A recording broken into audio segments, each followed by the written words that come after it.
എല്ലാവർക്കും നമസ്കാരം. കേസ് മെന്ററിന്റെ പുതിയൊരു വീഡിയോയിലേക്ക് എല്ലാവർക്കും സ്വാഗതം.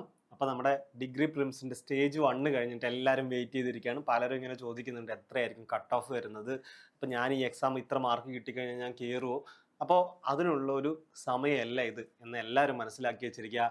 കാരണം വേറൊന്നുമല്ല, നമ്മുടെ കട്ട് ഓഫിനെ സ്വാധീനിക്കുന്നത് ഇനി വരുന്ന 2 സ്റ്റേജ് കൂടെ നടക്കുന്നതിനനുസരിച്ചിരിക്കും. അത് ടഫാണോ ഈസി ആണോ എന്നൊക്കെ ഡിപ്പെൻഡ് ചെയ്തിരിക്കും. അപ്പോൾ നിങ്ങൾ എന്തായാലും എന്ത് ചെയ്യണം, പഠിച്ചു തുടങ്ങുക. കാരണം അവസാനം റിസൾട്ടൊക്കെ വന്ന് നോക്കുമ്പോഴത്തേക്ക് നമ്മുടെ മുമ്പിൽ ആകെ കുറച്ച് സമയം മാത്രമേ ഉണ്ടാവുള്ളൂ. ആ സമയത്ത് നിങ്ങൾ മറ്റേ ബിന്ദു പണിക്കറിനെ മാതിരി ഓരോ സാധനം എടുക്കാൻ വേണ്ടി ഓടിക്കഴിഞ്ഞാൽ നിങ്ങൾക്ക് അതിനുള്ളൊരു സമയം ഉണ്ടാവില്ല. അപ്പോൾ നമ്മൾ ഇന്ന് ചെയ്യാൻ പോകുന്നത് SI എക്സൈസ് ഇൻസ്പെക്ടർ. അപ്പോൾ ഇത് രണ്ടുമായിട്ട് പഠിക്കുന്ന, ഇതിനു വേണ്ടി ഫോക്കസ് ചെയ്യുന്ന ആൾക്കാരുണ്ടാകും. ഒരു യൂണിഫോം പോസ്റ്റ് എന്നൊരു ആഗ്രഹത്തോടെ ഫോക്കസ് ചെയ്ത് പഠിക്കുന്ന ആൾക്കാരുണ്ടാകും. അവരോടായിട്ടാണ്. അപ്പോൾ അതിൻ്റെ ഒരു സ്ട്രാറ്റജി എങ്ങനെ നമ്മൾ ഇതിലേക്ക് എത്തണം. കാരണം SIയുടെ എക്സാം നിങ്ങൾക്കറിയാം, അത്യാവശ്യം നല്ലൊരു ടഫാണ്. ഒരു കോമ്പറ്റീഷൻ എന്ന് പറയുന്നത് വളരെ ടഫാണ്. എക്സൈസ് ആണെങ്കിലും അതുപോലെയാണ്. അപ്പോൾ അതെങ്ങനെ പഠിച്ചെടുക്കണം, എങ്ങനെ നമുക്ക് ഒരു സ്മാർട്ടായിട്ടുള്ള ഒരു സ്റ്റഡി ഇതിലേക്ക് വേണ്ടി നടത്താം എന്നുള്ളതാണ് നമ്മൾ ഇന്ന് ഡിസ്കസ് ചെയ്യാൻ വേണ്ടി പോകുന്നത്. അപ്പോൾ എല്ലാവരും ശ്രദ്ധിച്ചിരിക്കുക. അപ്പോൾ നിങ്ങൾ എക്സൈസ് ഇൻസ്പെക്ടറിന് വേണ്ടി പ്രിപ്പയർ ചെയ്യുന്ന നിങ്ങളുടെ കൂട്ടുകാരുണ്ടാകും, അല്ല SIക്ക് വേണ്ടി പ്രിപ്പയർ ചെയ്യുന്ന കൂട്ടുകാരുണ്ടാകും. അവർക്ക് ഇത് അയച്ചു കൊടുക്കുക. അതുപോലെ തന്നെ കട്ട് ഓഫിനെ കുറിച്ച് ചിന്തിച്ചിട്ട് ടെൻഷൻ അടിക്കുന്നവർക്കും പഠിക്കാതെ ടെൻഷൻ അടിച്ചിരിക്കുന്ന നിങ്ങളുടെ കൂട്ടുകാർക്കും ഈ വീഡിയോ ഒന്ന് ഷെയർ ചെയ്ത് കൊടുക്കുക. അപ്പോൾ അതാണ് നമ്മൾ ആദ്യം പ്രിപ്പറേഷൻ തുടങ്ങുമ്പോൾ തന്നെ ഈ ഒരു ചെക്ക് ചെയ്യേണ്ട കാര്യം എന്താണ്, നമുക്ക് ഇതിൻ്റെ ഒരു സിലബസിനെ കുറിച്ചൊരു ധാരണ ഉണ്ടായിരിക്കുക എന്നുള്ളതാണ്. സിലബസിനെ കുറിച്ച് ധാരണ ഉണ്ടായിരിക്കുക എന്ന് പറഞ്ഞാൽ നിങ്ങൾ ആദ്യമായിട്ട് എക്സാം എഴുതാൻ പോകുന്നവരല്ല. നിങ്ങൾ ഓൾറെഡി ഒരു പ്രിലിംസ് ഒക്കെ എഴുതി കഴിഞ്ഞ് ഇരിക്കുന്ന ആൾക്കാരായിരിക്കാം. ഓക്കെ, അപ്പോൾ നിങ്ങൾ മനസ്സിലാക്കേണ്ട കാര്യം എന്താണ്, നമുക്ക് ഈ പ്രിലിംസിന് പഠിച്ച പല ഭാഗങ്ങളും മെയിൻസിനും പഠിക്കാനുണ്ട്.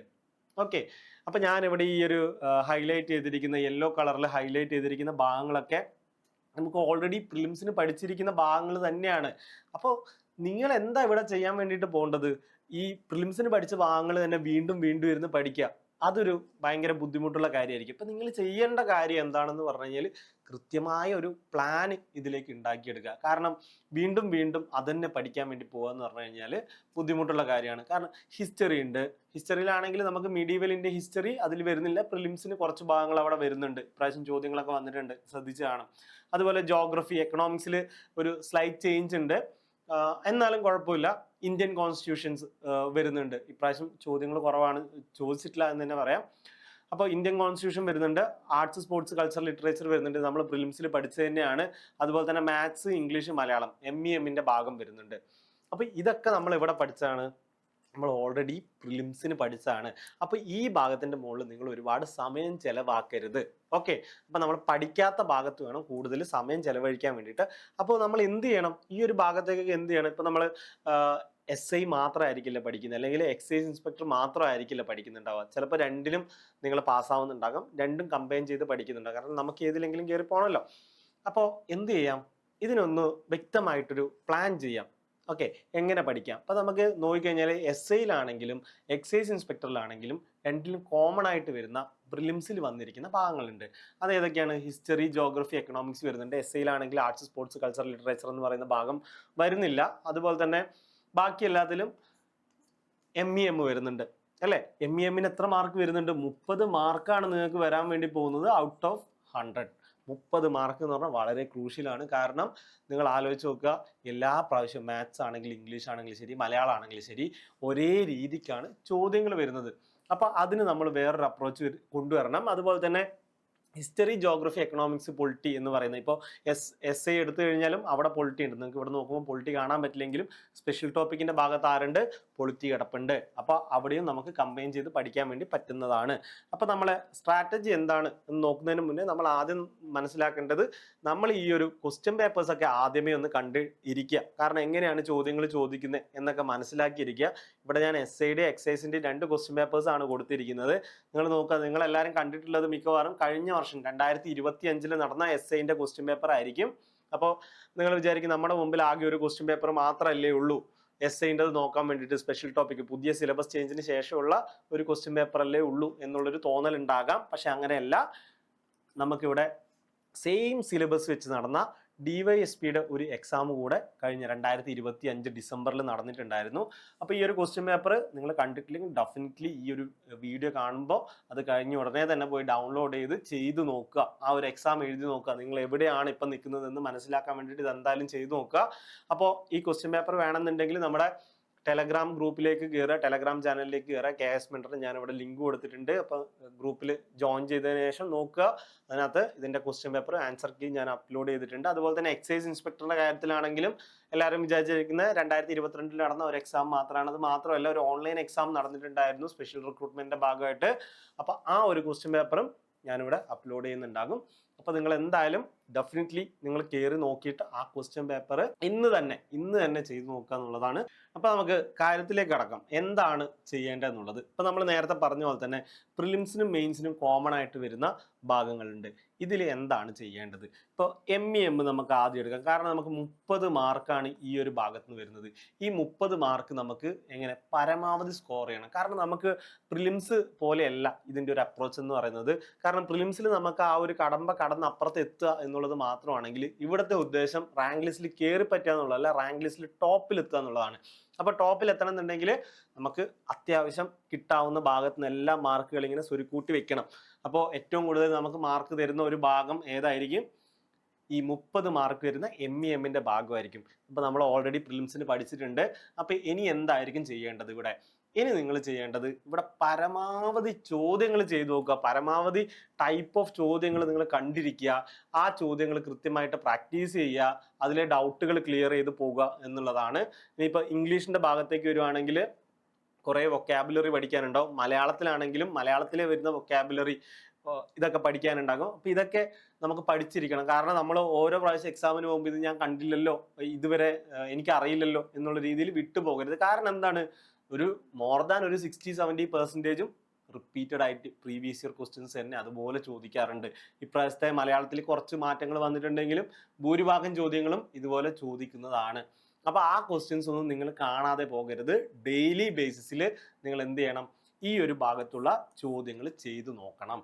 അപ്പോൾ എങ്ങനെ ഇത് അടുത്തടുത്ത് കിട്ടും എന്നുള്ളത് നോക്കി പേടിക്കേണ്ട, അത് ആലോചിച്ച് ഇരിക്കും വേണ്ട. നമ്മുടെ ടെലഗ്രാം ഗ്രൂപ്പിൽ തന്നെ, ടെലഗ്രാം ചാനലിൽ തന്നെ ഓൾറെഡി നമ്മൾ ഇതൊക്കെ അപ്ലോഡ് ചെയ്ത് വെച്ചിട്ടുണ്ട്. മാത്സിൻ്റെ മാത്രമുള്ള ക്വസ്റ്റ്യൻസ് വരുന്നത്, അതുപോലെ ഇംഗ്ലീഷിൻ്റെ മാത്രം ക്വസ്റ്റ്യൻസ്, അതുപോലെ മലയാളത്തിൻ്റെ മാത്രം ക്വസ്റ്റ്യൻസ് അപ്ലോഡ് ചെയ്ത് വെച്ചിട്ടുണ്ട്, നേരത്തെ അപ്ലോഡ് ചെയ്ത് വെച്ചിട്ടുണ്ട്. അപ്പോൾ എന്ത് ചെയ്യുക? അത് ഡൗൺലോഡ് ചെയ്യുക. ഡെയിലി ഇരുന്ന് ആ കാര്യങ്ങൾ ചെയ്ത് തന്നെ പ്രാക്ടീസ് ചെയ്യുക. അപ്പോൾ പരമാവധി ക്വസ്റ്റ്യൻസിലൂടെ നിങ്ങൾ പോകും. കാരണം പ്രാക്ടീസ് ചെയ്ത് കഴിഞ്ഞാൽ മാത്രമേ നിങ്ങൾക്ക് ആ ഒരു എക്സാമിന് നല്ല രീതിക്ക് പെർഫോം ചെയ്യാൻ വേണ്ടിയിട്ട് പറ്റുള്ളൂ. അപ്പോൾ ഈ ഒരു PDF നോക്കിയിട്ട് കണ്ടിട്ടില്ലെങ്കിൽ നിങ്ങൾ ജസ്റ്റ് ഒരു കമൻറ്റ് ഇട്ടാൽ മതി. നമ്മൾ ഒന്നുകൂടെ അപ്ലോഡ് ചെയ്ത് തരുന്നതായിരിക്കും. പിന്നെ വരുന്നതാണ് ഈ GKയുടെ ഭാഗം എന്ന് പറയുന്നത്. GKയുടെ ഭാഗത്തിലേക്ക് വരുന്ന സമയത്ത് essayയിൽ വരുമ്പോൾ വളരെ കുറച്ച് മാർക്ക് മാത്രമേ വരുന്നുള്ളൂ. കാരണം 45 മാർക്ക് സ്പെഷ്യൽ ടോപ്പിക് വരുന്നുണ്ട്. അത് കഴിഞ്ഞിട്ട് ബാക്കിയുള്ള 55 മാർക്കിനകത്ത് 30 മാർക്കും ആരാണ്? MEM ആണ് വരുന്നത്. ബാക്കി 25 മാർക്ക് മാത്രമാണ് GKയുടെ ഭാഗം വരുന്നത്. അതിൽ തന്നെ നമുക്ക് പൊളിറ്റിയുടെ ഭാഗം വേണമെങ്കിൽ ഈ സ്പെഷ്യൽ ടോപ്പിക്കിന് ഇങ്ങോട്ടേക്ക് ചേർക്കാം. ഓക്കെ, അപ്പോൾ ഏകദേശം ഒരു 30-32 ചോദ്യങ്ങളാണ് ഈ ഒരു സ്പെഷ്യൽ ടോപ്പിക് അല്ലാതെ GKയുടെ ഭാഗത്തുനിന്ന് വരുന്ന മാർക്ക് എന്ന് പറയുന്നത്. അപ്പോൾ നമുക്ക് എന്ത് ചെയ്യാം? അതിനും എന്ത് ചെയ്യണം? ഇത് നമ്മൾ ഓൾറെഡി പഠിച്ചതാണല്ലോ. പഠിച്ച് നിങ്ങൾ മെറ്റീരിയൽസ് ഉണ്ടാവും, നിങ്ങൾ ഷോർട്ട് നോട്ട് ഉണ്ടാകും.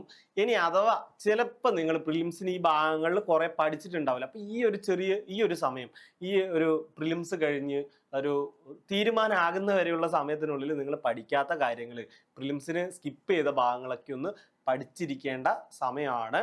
അപ്പോൾ നമ്മൾ ഓൾറെഡി കുറച്ച് വീഡിയോസ് ഒക്കെ ചെയ്തിട്ടുണ്ടായിരുന്നു. ഹോട്ട് ടോപ്പിക് എന്ന് പറഞ്ഞിട്ട് ഈ ഒരു ഭാഗത്ത് നിന്ന് ഏതൊക്കെയാണ് ഇമ്പോർട്ടൻ്റ് ആയിട്ട് ചോദിക്കുന്നത്, ആ ഭാഗങ്ങൾ കൃത്യമായിട്ട് ഒന്ന് വീഡിയോസ് ഒക്കെ ഒന്ന് കണ്ടു നോക്കുക. ഏതൊക്കെ ഭാഗത്താണ് കൂടുതൽ ഫോക്കസ് ചെയ്യേണ്ടത്, ഏത് ഭാഗത്താണ് കൂടുതൽ ചോദ്യങ്ങൾ വരുന്നത്, ഇതൊക്കെ ഒന്ന് നോക്കി വെക്കുക. എന്താണ് ആ ഒരു ട്രെൻഡിങ് ടോപ്പിക് എന്നൊക്കെ മനസ്സിലാക്കി വെക്കുക. അത് ഭയങ്കര ഇമ്പോർട്ടൻ്റ് ആണ്. അപ്പോൾ നമ്മൾ എന്ത് ചെയ്യണം? ഈ ഒരു ഭാഗത്തെ നോട്ട് വെച്ചിട്ട് കൃത്യമായ ഇടവേളകളിൽ റിവൈസ് ചെയ്ത് പോകുക. റിവൈസ് ചെയ്താൽ മാത്രം പോരാ, ചോദ്യങ്ങൾ ചെയ്യണം. അപ്പോൾ നിങ്ങൾക്ക് എന്ത് ചെയ്യാം? ഓൾറെഡി നമുക്ക് ഒരുപാട് AI ഇല്ലേ, ആ AI ഒക്കെ ഉപയോഗിച്ചിട്ട് ക്വസ്റ്റ്യൻസ് ജനറേറ്റ് ചെയ്തിട്ട് പ്രാക്ടീസ് ചെയ്യുക ഡെയിലി. ഓക്കെ, അല്ലാതെ അനാവശ്യമായിട്ട് ഒന്ന് തൊട്ടേ ഇരുന്ന് പഠിക്കാം എന്ന് പറഞ്ഞിട്ട് ഇത് ആദ്യം തൊട്ടേ ഇരുന്ന് എല്ലാം വായിച്ചു നോക്കരുത്. കാരണം നമുക്ക് ബാക്കിയുള്ള സബ്ജക്റ്റുകളിലേക്ക് പോകാനുണ്ട്.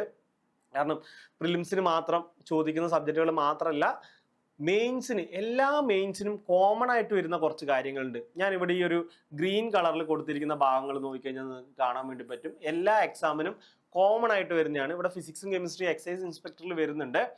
അപ്പോൾ എക്സൈസ് ഇൻസ്പെക്ടറിലേക്ക് വരുന്ന സമയത്ത് ഈ ഫിസിക്സും കെമിസ്ട്രി നമുക്ക് എസ്ഐയിൽ കാണാൻ വേണ്ടിയിട്ട് പറ്റില്ല. നിങ്ങൾക്ക് എസ്ഐയിൽ ഇല്ലെങ്കിലും പക്ഷെ നമ്മളെ കമ്പനി ബോർഡ്, യൂണിവേഴ്സിറ്റി ടെസ്റ്റിന്റെ പോലുള്ള ബാക്കി എല്ലാ മെയിൻസിലും ആര് വരുന്നുണ്ട്? ഈ ഫിസിക്സും കെമിസ്ട്രിയും വരുന്നുണ്ട്. മേ ബി നിങ്ങൾ അതും കൂടി പഠിക്കുന്നുണ്ട്. അപ്പോൾ അതിനായിട്ടുള്ള ഒരു സ്ട്രാറ്റജി വീഡിയോ നമ്മുടെ രാജീവ് സാറ് ആ സ്ട്രാറ്റജി ആയിട്ട് നിങ്ങളുടെ മുന്നിലേക്ക് വരുന്നുണ്ട്. അപ്പോൾ എല്ലാവരും ചാനലൊക്കെ ഒന്ന് സബ്സ്ക്രൈബ് ചെയ്ത് വെക്കുക, ആ സ്ട്രാറ്റജിയും കൂടി കാണുക. അപ്പോൾ അങ്ങനെ പഠിക്കുന്നവരാണെങ്കിൽ അവരോട് കൂടി പറയാം. ഓക്കെ, അപ്പോൾ കേരള ഗവേണൻസ് ഉണ്ട്, ലൈഫ് സയൻസ് വരുന്നുണ്ട്. ഇപ്പം ഇതിലൊക്കെ നമുക്ക് എന്ത് ഐഡിയ ആയിരിക്കും ഇവിടേക്ക് കൊണ്ടുവരാനുണ്ടാവുക? കാരണം കേരള ഗവേണൻസ് എന്ന് പറഞ്ഞ ഒരു വലിയൊരു സിലബസ് ആണ്. അതുപോലെ തന്നെ ലൈഫ് സയൻസ്, ഇതിൽ ഏത് ഭാഗത്തായിരിക്കും നമ്മൾ കൂടുതൽ ഫോക്കസ് ചെയ്യേണ്ടി വരിക? ആ ഫോക്കസിങ് ഏരിയ മനസ്സിലാക്കണം എന്നുണ്ടെങ്കിൽ നിങ്ങൾ ഇതാ ഈ ഒരു അനാലിസിസ് നോക്കിയാൽ മതി. ഇപ്പോൾ ഞാൻ ലൈഫ് സയൻസിൻ്റെ ഭാഗം എടുത്ത് കാണിക്കുകയാണ് നിങ്ങൾക്ക്. ലൈഫ് സയൻസിൻ്റെ അത് നോക്കിയാൽ basic fact about human body എന്ന് പറയുന്ന ഭാഗത്താണ് ഏറ്റവും കൂടുതൽ ചോദ്യം ചോദിച്ചേക്കുന്നത്. അപ്പോൾ നിങ്ങൾ നിർബന്ധമായിട്ടും ആ ഒരു ഭാഗം, കാരണം ഇതുവരെയുള്ള മെയിൻസ് എക്സാമുകളൊക്കെ അനലൈസ് ചെയ്തപ്പോൾ വന്നേക്കുന്നതാണ് 53 ചോദ്യങ്ങളും വന്നേക്കുന്നത് basic facts about human body എന്നുള്ള ഭാഗത്തു നിന്നാണ്. അപ്പോൾ ആ ഭാഗം നന്നായിട്ട് പഠിച്ചിരിക്കുക. ഓക്കെ, അതിനെന്ത് വേണം? ഈ പറഞ്ഞിരിക്കുന്ന ക്വസ്റ്റ്യൻസ് ഒക്കെ നിങ്ങൾ കണ്ടുപോയിരിക്കണം. കാണാതെ പോയി കഴിഞ്ഞാൽ ഈ റിപ്പീറ്റ് ചെയ്ത് വരുന്ന ക്വസ്റ്റ്യൻസ് നിങ്ങൾക്ക് നഷ്ടമായി പോകും. നിങ്ങൾക്ക് അത്രയും സമയം നമുക്ക് അവിടെ ലാഭിക്കാൻ വേണ്ടിയിട്ട് പറ്റും. അതുപോലെ തന്നെ കമ്മ്യൂണിക്കബിൾ ഡിസീസ് 46 ചോദ്യങ്ങൾ ചോദിച്ചിട്ടുണ്ട്. ഫുഡ് ആൻഡ് ന്യൂട്രീഷൻ, അതായത് വൈറ്റമിൻസ്, അങ്ങനെയുള്ള കാര്യങ്ങളൊക്കെ ആ ഒരു ഭാഗത്തുനിന്നും 32 ചോദ്യം. ഇതൊക്കെ ഒരു ഹൈ പ്രയോറിറ്റി ഏരിയാസ് ആണ്. ആ ഒരു പ്രയോറിറ്റി ഏരിയ മനസ്സിലാക്കിയിട്ട് വേണം പഠിക്കാൻ വേണ്ടിയിട്ട്. അപ്പോൾ നമ്മൾ പൊതുവിൽ ഈ ഹോട്ട് ടോപ്പിക്കിൻ്റെ കാര്യം, പ്രയോറിറ്റി കാര്യങ്ങളൊക്കെ പറയുന്ന സമയത്ത് കുട്ടികൾ പൊതുവെ ചോദിക്കും, സാർ ഇത് മാത്രം പഠിച്ചാൽ മതിയോ? ഇത് മാത്രം പഠിച്ചാൽ പാസ്സാവാൻ വേണ്ടി പറ്റും. നമ്മൾ പറയുന്നത് ഇത് മാത്രം പഠിച്ചിട്ട് പോകുക എന്നല്ല, നിങ്ങൾ ഇതിന് കൂടുതൽ പ്രയോറിറ്റി കൊടുക്കുക എന്നുള്ളതാണ്. ഓക്കെ, അല്ലാതെ എല്ലാത്തിനും ഒരേപോലെ പ്രയോറിറ്റി കൊടുത്തു കഴിഞ്ഞാൽ നിങ്ങളൊന്ന് ആലോചിച്ച് നോക്കൂ. എല്ലാത്തിനും ഒരുപോലെ പ്രയോറിറ്റി കൊടുക്കുന്നു, എല്ലാത്തിനും ഒരുപോലെയാണോ ക്വസ്റ്റ്യൻസ് വരുന്നത്? അല്ല, ക്വസ്റ്റ്യൻസ് കൂടുതൽ വരുന്ന ഭാഗത്ത് കൂടുതൽ പ്രയോറിറ്റി കൊടുക്കുക. ഇപ്പൊ നമ്മളിവിടെ KS മെന്റർ ക്ലാസ്സസ് കണ്ടക്ട് ചെയ്യുകയാണെങ്കിലും നമ്മൾക്ക് ഒരു ഒപ്റ്റിമം നമ്പർ ഓഫ് അവേഴ്സ് മാത്രമാണ് ക്ലാസ്സസ് ഉള്ളത്. ഈ optimum number of hours of ക്ലാസ്സസിന്റെ കാരണം എന്ന് പറഞ്ഞു കഴിഞ്ഞാൽ റീസൺ വേറെ ഒന്നുമല്ല, ഇമ്പോർട്ടൻ്റ് ആയിട്ടുള്ള ടോപ്പിക്കിന് കൂടുതൽ ഇമ്പോർട്ടൻസ് കൊടുത്തിട്ട് അവിടെ സ്ട്രെസ് ചെയ്ത് പഠിപ്പിക്കുക. ഇനി ഒട്ടും ഇമ്പോർട്ടൻ്റ് അല്ല, ഒരുപാട് ചോദിക്കാത്ത ഭാഗത്ത് നമ്മൾ ആ രീതിയിൽ പഠിച്ചാൽ മതി. ഒരു സർഫസ് ലെവലിൽ പഠിക്കേണ്ട കാര്യം സർഫസ് ലെവലിൽ മാത്രം പഠിക്കുക, ഡെപ്തിൽ പഠിക്കേണ്ട കാര്യങ്ങൾ ഡെപ്തിൽ പഠിക്കുക. അല്ലാതെ എല്ലാത്തിനും ഒരുപോലെ ഇമ്പോർട്ടൻസ് കൊടുത്തിട്ട് പഠിക്കരുത്. അങ്ങനെ പഠിച്ചു കഴിഞ്ഞാൽ നമ്മുടെ സമയം നഷ്ടമാണ്. അതല്ല ഒരു സ്മാർട്ട് സ്റ്റഡി എന്ന് പറയുന്നത്. അപ്പോൾ ഇതുപോലൊരു ഐഡിയ നിങ്ങൾ ഉണ്ടാക്കി വെക്കണം. ഓരോ സബ്ജക്റ്റിനും ഇതുപോലെ ഒരു ഐഡിയ ഉണ്ടാക്കി വെച്ചിരിക്കണം. അതായത് ഇത്ര നമ്പർ ചോദിച്ചു എന്നല്ല, ഏതിനാണ് കൂടുതൽ ചോദ്യങ്ങൾ വരുന്നത്, ഏത് ഭാഗത്തു നിന്നാണ്. ഇപ്പോൾ basic facts about human body ആണെങ്കിൽ ഏത് ഭാഗത്തു നിന്നാണ് ചോദ്യം വരുന്നത്, ഇനി ഫിസിക്സിലാണെങ്കിൽ ഏത് ഭാഗത്തു നിന്നാണ് ചോദ്യം വരുന്നത് എന്നുള്ളത് നിങ്ങൾ കണ്ട് മനസ്സിലാക്കി വെച്ചിരിക്കണം. അപ്പോൾ നമ്മൾ ഇവിടെ ക്ലാസ്സിലെല്ലാം കൊടുക്കുന്നത് ഈ ഒരു രീതിക്കാണ്. ഈ ഒരു പ്രയോറിറ്റി ഏരിയാസ് ഒക്കെ മനസ്സിലാക്കി വെച്ച് അതിനനുസരിച്ചിട്ടാണ് ക്ലാസ്സസ് എല്ലാം ഡിസൈൻ ചെയ്തിരിക്കുന്നത്. ഇപ്പോൾ ഇത് മാത്രമല്ല, ലൈഫ് സയൻസ് മാത്രമല്ല, കേരള ഗവേണൻസിലാണെങ്കിലും നിങ്ങൾക്ക് നോക്കിയാൽ മനസ്സിലാവുന്ന കാര്യമാണ് social welfare security, social welfare and security, ആ സ്കീമുകൾ കാര്യങ്ങളൊക്കെ ചോദിക്കുന്നുണ്ട്. അതുപോലെ തന്നെ ഡിസാസ്റ്റർ മാനേജ്മെന്റ് ഭാഗത്ത് എല്ലാ ക്വസ്റ്റ്യൻ പേപ്പറിലും ഒരു ചോദ്യം വീതം ഉണ്ടാവാറുണ്ട്. ഈ ഗവേണൻസ് ആണെങ്കിൽ കഴിഞ്ഞ 2 വർഷമായിട്ട് കൂടുതൽ ചോദ്യങ്ങൾ വരുന്നുണ്ട് ആ ഒരു ഭാഗത്തേക്ക്. എംപ്ലോയ്മെന്റ് ലേബറിൽ, അതുപോലെ തന്നെ basic fact of socio economic development, ഈ ഒരു ഭാഗം സോഷ്യോ എക്കണോമിക് ഡെവലപ്മെന്റിന്റെ ഭാഗത്തു നിന്നും ചോദ്യങ്ങൾ ഇപ്പോൾ ഫ്രീക്വന്റ് ആയിട്ട് കഴിഞ്ഞ 2 വർഷങ്ങളിൽ ചോദിക്കുന്നുണ്ട്. ഓക്കെ, മെയിൻസിന്റെ പേപ്പറിലൊക്കെ ചോദിക്കുന്നുണ്ട്. അപ്പോൾ അത് വളരെ ഇമ്പോർട്ടൻ്റ് ആണ്. അങ്ങനെയുള്ളൊരു ഐഡിയ ഉണ്ടാക്കി എടുത്തിട്ടുണ്ടെങ്കിൽ മാത്രമേ നിങ്ങൾക്ക് നല്ലൊരു റാങ്കിലേക്ക് ഉയർന്നു വരാൻ വേണ്ടിയിട്ട് പറ്റുള്ളൂ. അല്ലെങ്കിൽ നമുക്ക് എന്ത് പറ്റും, നമ്മൾ റാങ്ക് ലിസ്റ്റിൽ പിറകിലായി പോകും, അല്ലെങ്കിൽ നമുക്ക് ആ ഒരു ഉദ്ദേശിച്ച രീതിയിലേക്ക് എത്താൻ വേണ്ടിയിട്ട് പറ്റില്ല. അപ്പോൾ ആ ഒരു കാര്യം മനസ്സിലാക്കി വെച്ചിരിക്കുക. അപ്പോൾ നമുക്ക് മെയിൻസിന്റെ ഭാഗത്ത് കോമൺ ആയിട്ട് വരുന്ന ഭാഗങ്ങൾ നമ്മൾ സെപ്പറേറ്റ് ഒരു സ്ട്രാറ്റജി സെറ്റ് ചെയ്ത് വെച്ചിട്ടുണ്ട്, ഏതൊക്കെ ഏരിയാസ് ആണ് പഠിച്ചു പോകേണ്ടതെന്നുള്ളത്. അപ്പോൾ അതിനെല്ലാം ഒരു ആ ഭാഗങ്ങൾ നിങ്ങൾ എന്തായിരിക്കണം, അടുത്ത മെയിൻസ് വരുന്നതിന് മുന്നേ, അതായത് പ്രിലിംസ് എല്ലാം കഴിഞ്ഞ് അടുത്ത മെയിൻസ് എന്നാണ് ഡേറ്റ് ഒക്കെ വരുന്നതിന് മുന്നേ നിങ്ങൾ എന്തായിരിക്കണം, ഈ സാധനങ്ങളൊക്കെ പഠിച്ചു വെച്ചിരിക്കണം. കാരണം ഇനിയിപ്പോൾ പലതിൻ്റെ സിലബസ്, ഇനിയിപ്പോൾ എക്സൈസിൻ്റെ സിലബസ് മാറും, പലരുടെയും ഒരു ചോദ്യമാണ്, മാറാൻ സാധ്യതയില്ല എന്ന് തന്നെയാണ്. പക്ഷേ പലർക്കും ഒരു ഡൗട്ട് ഉണ്ട്. ഇനിയിപ്പോൾ കമ്പനി ബോർഡിൻ്റെ വരുമ്പോൾ കമ്പനി ബോർഡിൻ്റെ സിലബസ് എന്തായിരിക്കും, ഇതുവരെ സിലബസ് ഔട്ട് ചെയ്തിട്ടില്ല. ഓക്കെ, ഇങ്ങനെയുള്ള ഡൗട്ടുകളൊക്കെ പലർക്കും ഉണ്ടാവും. അപ്പൊ നിങ്ങൾ ചെയ്യേണ്ട കാര്യം ഇത്രയാണ്. ഇതിൽ എന്തായാലും വരാൻ സാധ്യതയുള്ളതാണ്. ഇതൊന്നും എന്തായാലും ഒഴിവാക്കാൻ പോകണില്ല സിലബസ്, അത് നമുക്ക് ഉറപ്പാണ്. ആ ഭാഗങ്ങൾ എക്സാം വരുന്നതിന് മുന്നേ എന്തായാലും നിർബന്ധമായിട്ടും പഠിച്ചു വയ്ക്കുക. പക്ഷെ നമ്മളൊരു എസ് എ എക്സൈസ് ഇൻസ്പെക്ടറൊക്കെ ഫോക്കസ് ചെയ്യുന്ന ആൾക്കാരെ സംബന്ധിച്ചിടത്തോളം നമുക്ക് എന്തില്ല, ഇതിന് മാത്രം സമയമില്ല നമ്മുടെ മുമ്പിൽ. ഇതേ നമ്മുടെ റിസൾട്ട് വരുന്നു, അടുത്തൊരു മാസം ആകുമ്പോഴത്തേക്ക് എക്സാം. ഇതാണ് പൊതുവിൽ എസ് ഐയുടെ കാര്യത്തിൽ നടക്കാറില്ല. എക്സൈസിന്റെ കാര്യത്തിലാണെങ്കിൽ ഇതൊക്കെ തന്നെയായിരിക്കും നടക്കാൻ വേണ്ടി പോകുന്നുണ്ടാവുക. അപ്പോൾ നമുക്ക് എന്ത് ചെയ്യാൻ പാടില്ല, അവിടെ ഒരു റിസ്ക് എടുക്കാൻ വേണ്ടി പാടില്ല. നമ്മൾ കുറച്ചു നേരമായിട്ട് എസ് ഐക്ക് വേണ്ടി മാത്രം ഫോക്കസ് ചെയ്യുന്ന ആൾക്കാരായിരിക്കാം. അപ്പോൾ അതിലൊരു റിസ്ക് എടുക്കാൻ വേണ്ടി നിൽക്കരുത്. ഇപ്പൊ നമ്മുടെ മുമ്പിൽ ഞാൻ നേരത്തെ പറഞ്ഞ പോലെ 2 ചോദ്യ പേപ്പറുകളാണ് നമ്മുടെ മുമ്പിൽ BNS, BNSS, BSA ഒക്കെ ആയിട്ട് ഉള്ളത്. പക്ഷേ ഇതിന് മുന്നേ നടന്ന എസ് ഐ എക്സാമുകളൊക്കെ നോക്കിക്കഴിഞ്ഞാൽ നമുക്ക് അവിടെ എന്തുണ്ട്, ഈ BNSന് പകരം IPC കിടപ്പുണ്ട്, BNSSന് പകരം CRPC കിടപ്പുണ്ട്. അപ്പൊ ഇങ്ങനെയുള്ള ടോപ്പിക്കുകളൊക്കെ അവിടെയും കിടപ്പുണ്ട്. ഈ സെക്ഷനിലൊക്കെ നമ്പറിൽ മാറ്റം വന്നു എന്നല്ലാതെ ഒരു വലിയൊരു ഡ്രാസ്റ്റിക് ചേഞ്ച് ഒന്നും ഈ ഒരു ലോയിൽ വന്നിട്ടുണ്ടായിരുന്നില്ല.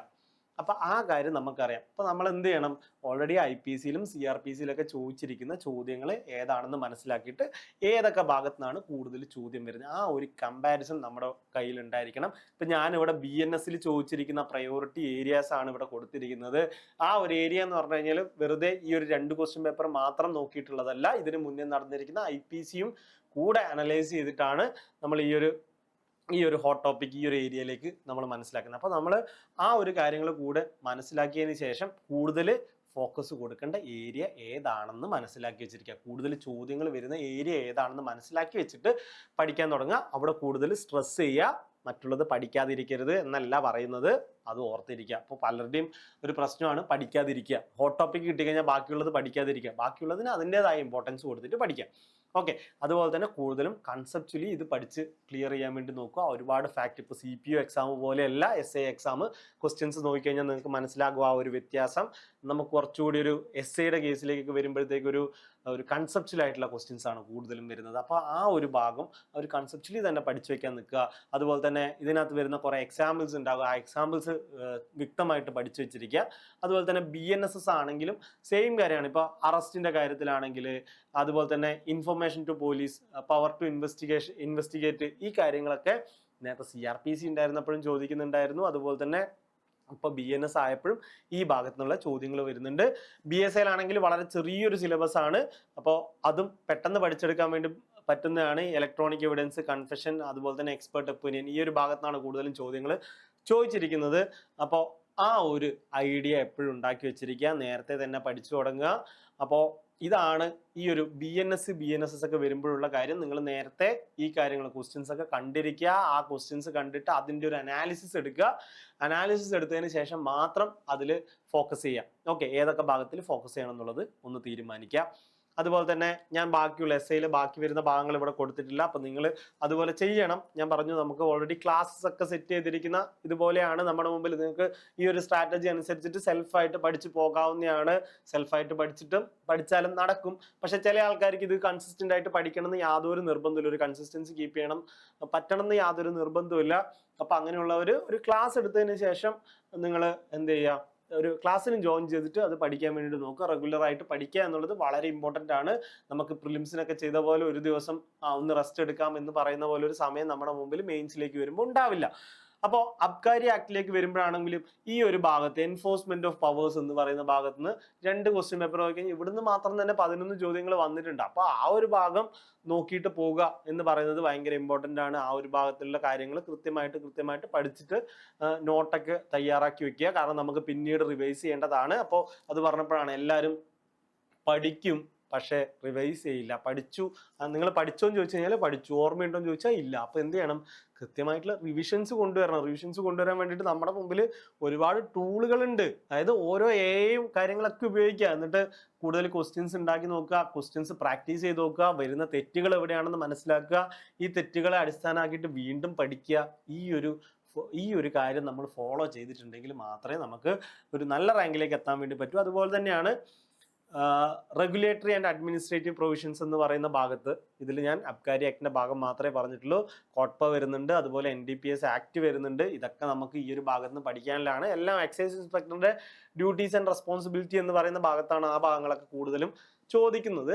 അപ്പോൾ ഇതൊക്കെ ഒന്ന് നോക്കി വെക്കേണ്ടതുണ്ട്. അപ്പോൾ നമ്മുടെ സ്പെഷ്യൽ ടോപ്പിക് വരുന്ന സമയത്ത് നിങ്ങൾ ചെയ്യേണ്ടത്, സ്പെഷ്യൽ ടോപ്പിക്കിന് മുന്നേ നിങ്ങൾ ചെയ്തു വെക്കേണ്ട കാര്യം എന്ന് പറഞ്ഞു കഴിഞ്ഞാൽ എല്ലാത്തിനും കോമൺ ആയിട്ട് വരുന്ന, മെയിൻസിന് കോമൺ ആയിട്ട് ചോദിക്കുന്ന ഭാഗങ്ങൾ ആദ്യമേ നന്നായിട്ട് പഠിച്ചു വെക്കുക. റിസൾട്ട് വരുന്നതിന് മുന്നേ എന്തായാലും പഠിച്ചിരിക്കണം.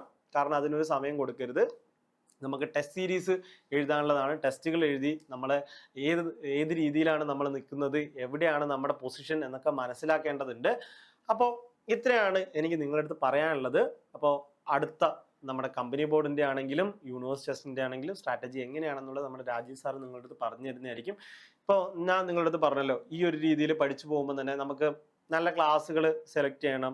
കാരണം നമുക്ക് നല്ല റാങ്കിലേക്ക് ഉയർന്നു വരാനുള്ളതാണ്. നമ്മളിപ്പോൾ ക്ലാസ്സുകളൊക്കെ സെറ്റ് ചെയ്തിരിക്കുന്നത് ഈ ഒരു പ്രയോറിറ്റി ഏരിയ ബേസ് ചെയ്തിട്ടാണ്. ആ ഒരു പ്രയോറിറ്റി ഏരിയയിൽ തന്നെ പഠിച്ചിട്ട് പോകുക. അങ്ങനെ പഠിച്ചതിൻ്റെ ഒരു ഫലമായിട്ട് തന്നെയാണ് നമുക്ക് KS മെന്റൽ കഴിഞ്ഞ കുറേ വർഷങ്ങളായിട്ട് വരുന്ന റാങ്കുകളും. ഇപ്പോൾ കഴിഞ്ഞ SIയിലേക്ക് നോക്കിക്കഴിഞ്ഞാൽ നമുക്ക് 51 റാങ്ക് ഹോൾഡേഴ്സ് ആണ് SI ബാച്ചിൽ ഉണ്ടായിരുന്നത്.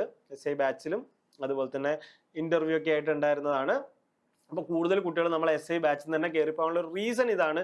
നമ്മുടെ ആ പഠിപ്പിച്ചിരിക്കുന്ന രീതി എന്ന് പറഞ്ഞു കഴിഞ്ഞാൽ ആ ഒരു പ്രയോറിറ്റി എന്താണെന്ന് മനസ്സിലാക്കി ആ ഒരു ഒപ്റ്റിമം നമ്പർ ഓഫ് അവേഴ്സ് മാത്രമാണ് ക്ലാസ്സിനുള്ളത്. അല്ലാണ്ട് നിങ്ങൾ ഒരിക്കലും വിചാരിക്കരുത് ഒരുപാട് ക്ലാസ് കിട്ടുന്നതാണ് നല്ല ക്ലാസ് എന്ന് വിചാരിച്ചിരിക്കരുത്. കാരണം ഒരു ഒപ്റ്റിമം നമ്പർ ഓഫ് ക്ലാസ്സുകൾ നമുക്ക് മതി. ഒരു റാങ്ക് ലിസ്റ്റിൽ എത്താൻ വേണ്ടിയിട്ട് ഏതിലാണ് കൂടുതൽ സ്ട്രെസ് ചെയ്യേണ്ടത്, ഏതാണ് സർഫസിൽ പഠിക്കേണ്ടത്, ഈ കാര്യങ്ങൾ മനസ്സിലാക്കിയിട്ടുള്ള ഒരു ക്ലാസ് തിരഞ്ഞെടുക്കുക. അപ്പം നിങ്ങൾക്കും നമ്മുടെ ഈ ഒരു റാങ്ക് ഹോൾഡേഴ്സിന്റെ ഈ ടോപ്പേഴ്സിന്റെ ഭാഗമാകാൻ ഭാവിയിൽ ഭാഗമാകാൻ താല്പര്യം ഉണ്ടെങ്കിൽ നിങ്ങൾക്ക് ഡെഫിനറ്റ്ലി നമ്മുടെ ക്ലാസ്സിൽ ജോയിൻ ചെയ്യാവുന്നതാണ്. ജോയിൻ ചെയ്യാനുള്ള ലിങ്ക് ഒക്കെ ഞാനിവിടെ താഴെ കൊടുക്കുന്നുണ്ട്, കമന്റ് ബോക്സിൽ കൊടുക്കുന്നുണ്ട്. അപ്പോൾ ഡെഫിനറ്റ്ലി നിങ്ങൾക്ക് കോഴ്സിനെ കുറിച്ച് അറിയണമെന്നുണ്ടെങ്കിൽ നിങ്ങൾ ഒന്നുകിൽ ഈ നമ്പറിലേക്ക് കോൺടാക്ട് ചെയ്യുക, അല്ലെങ്കിൽ ഈ ഒരു ഫോം ഫില്ല് ചെയ്ത് കഴിഞ്ഞാൽ നിങ്ങൾ അങ്ങോട്ടേക്ക് വിളിക്കുന്നതായിരിക്കും.